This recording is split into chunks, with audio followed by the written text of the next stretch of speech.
மத்திய அரசை கண்டித்து திருப்பாச்சூரில் வருகிற 12ஆம் தேதி நடைபெறவுள்ள முதல்வர் ஆர்ப்பாட்டத்தில் பங்கேற்க திமுக மீஞ்சூர் பேரூர் கழகம் சார்பில் அவசர ஆலோசனைக் கூட்டம் இன்று நடைபெற்றது.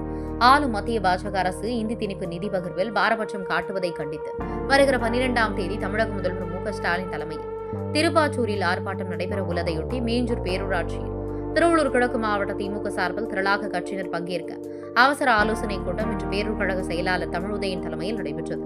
இதில் பல்வேறு ஆலோசனைகளை கட்சியினருக்கு வழங்கினர். 18 வார்டுகளை சேர்ந்த வார்டு நிர்வாகிகள் பலர் கலந்து கொண்டனர்.